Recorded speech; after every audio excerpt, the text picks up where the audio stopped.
Estimados alumnos, alumnas, espero estén súper bien, que hayan tenido una muy buena semana. El día de hoy vamos a ver lo que son los fluidos, a modo de ir resumiendo lo que ya veníamos trabajando. Por lo tanto, el objetivo hoy es comprender los principios y las variables que pueden actuar sobre los distintos fluidos y cómo podemos ir generando distintos escenarios a través de los cuales estos están siendo sometidos.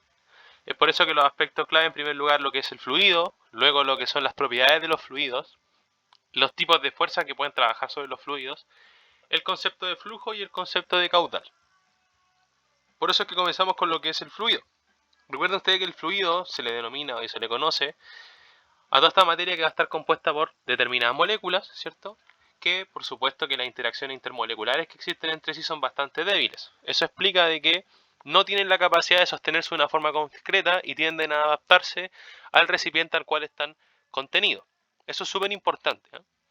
Por lo tanto, los sólidos versus estos tipos de fluidos tienen la particularidad, ¿cierto? Que como no cambian su posición tan fácilmente, sino que tienden a resistirse al desplazamiento. Ese es el caso de los sólidos, por supuesto. Por eso es que los fluidos responden a algo totalmente distinto a lo que son los sólidos. Luego de ello, tenemos las propiedades de los fluidos, en donde nosotros tenemos 5 propiedades específicas. En primer lugar tenemos la viscosidad, que tiene que ver con la fricción o el coeficiente de fricción al cual están siendo sometidos los determinados fluidos, cuando las partículas que componen el fluido están en movimiento, ¿cierto? Gracias por alguna fuerza o cualquiera de estas cosas. Entonces, ¿qué es lo que ocurre? Que esta viscosidad tiende a impedir la fluidez. O sea, por ejemplo, cuando ustedes toman un líquido, ustedes le dicen, por ejemplo, que es viscoso. Tiene que ver porque se resiste bastante al movimiento. ¿Ya? Por ejemplo, el alquitrán es muy viscoso y eso significa que fluirá mucho más lento que otros, que bueno, serían, por ejemplo, el alcohol o el agua, que tienen una baja viscosidad, que van a fluir más rápido, ¿ya? Independiente del volumen que puedan tener, ¿sí? O sea que en el fondo es el roce que va a ir generando para que se pueda ir moviendo, ¿ya? Está como oposición al movimiento. Luego tenemos el concepto de densidad, que tiene que ver con definir qué tan junta puede estar la materia. Y recuerden que ustedes que la densidad es masa partido por volumen. En el fondo es la cantidad de masa que ustedes tienen en un determinado cuerpo. Por lo tanto, vamos a tener fluidos que van a ser mucho más densos que otros. Por ejemplo, podemos tener un líquido determinado que va a ser muy denso, es porque tiene una gran cantidad de masa por el determinado volumen.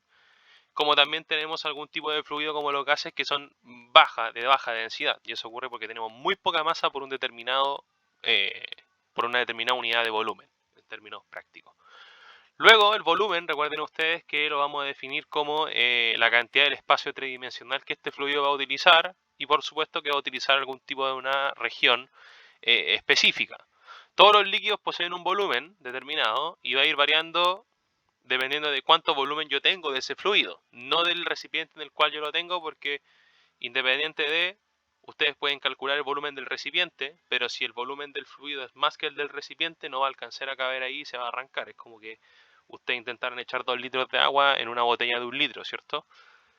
No podrían, ¿ya? Recuerden que el volumen en el fondo es esta capacidad en un espacio tridimensional, largo, alto y ancho. Se habrán preguntado usted, por ejemplo, por qué las mochilas salen en litros. La cantidad o la capacidad que tienen es porque la mochila tiene 3 dimensiones. O sea, si ustedes le echan agua, el agua se va a caer a través de la mochila muy probablemente. Pero es una forma de decir el volumen, ¿cierto?, que va a utilizar en el espacio tridimensional esa mochila que ustedes compran. O sea, que a mayor número de litros es mayor la capacidad que tiene para abarcar cosas esa mochila. Luego tenemos el concepto de presión, es en el fondo cómo esta masa del determinado fluido va a ejercer una fuerza sobre eh, algún cuerpo, ¿cierto? O sea, si están sometidos dentro de algún recipiente, el fluido va a ejercer una presión sobre los recipientes. Y esa presión va a aumentar dependiendo de qué tanta fuerza haga el fluido sobre las paredes del recipiente. O sea, por ejemplo, si ustedes lo llevan a un río o un lago, es la presión que se ejerce sobre las paredes del río y el lago, ¿cierto? O incluso el fondo y va a generar distintos tipos de presiones. Es esta fuerza que se genera. Y cuando trabajamos específicamente en el agua, y lo vimos cuando estuvimos trabajando en lo que era la fuerza hidrostática, ustedes podrían ver que mientras más abajo estuviéramos, mayor iba a ser la presión porque es mayor, ¿cierto?, esta columna de agua, por lo tanto va a ser más presión porque ustedes tienen más fluido. O sea, eso es una relación bastante importante que ustedes deben manejar. Y finalmente la capilaridad, que también es un aspecto súper importante porque es esta fuerza de cohesión, es decir, qué tan juntas pueden estar y, y qué tan afín son entre ellas, ¿ya? Entonces, por ejemplo, si son muy afín las moléculas entre sí, estas son capaces de subir. Por ejemplo, en las plantas, por capilaridad, el agua sube a través de un principio que se llama teoría tensión, adhesión, cohesión. Es porque las moléculas de agua tienen mucha cohesión entre sí, tienen bastante afinidad con estos vasos transportadores que son los que tienen las plantas, por lo tanto eso permite que el agua en una araucaria, por ejemplo, que son tremendamente grandes, pueda llegar a la punta, ¿cierto? Porque hay una cohesión entre las partículas y además con el material del tubo específicamente, y como están hechos siempre de moléculas orgánicas, eso va a permitir que tengan cohesión. Además porque esas moléculas orgánicas, que es la que compone específicamente los tubos cinemáticos y lo que es el floema, son de celulosa. Y la celulosa tiene una composición de oxígeno y hidrógeno, por lo tanto hay una afinidad del agua por esas moléculas. Y eso permite que suba. Entonces la capilaridad se compone por la cohesión que existe entre las mismas partículas y la cohesión con el material, ¿cierto?, que tiene el tubo. Y además eso se debe en parte a lo que es la tensión superficial, que ustedes saben que es un valor predeterminado que tiene para poder romper, ¿cierto?, esta cohesión que existe en las partículas, y hay que ejercer una determinada fuerza para que eso ocurra. Luego tenemos las fuerzas que pueden actuar sobre los fluidos. Tenemos dos tipos de fuerzas. Tenemos fuerzas de volumen, o también conocidas como las fuerzas másicas, y por otra parte nosotros tenemos las fuerzas de superficie. Generalmente las fuerzas de volumen actúan a distancia, es decir, que yo con un gran volumen de agua puedo ejercer una fuerza sobre algún determinado punto. ¿Ya? Eso es súper importante.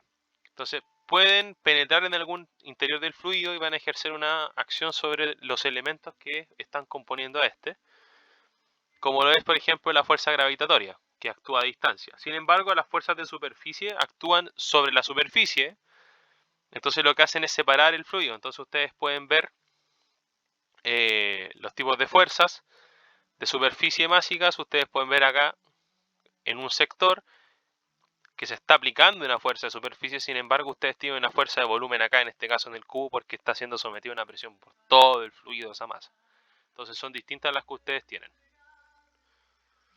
Luego de ello tenemos el flujo. El flujo tiene que ver con el fluido que nosotros vamos a tener en algún movimiento.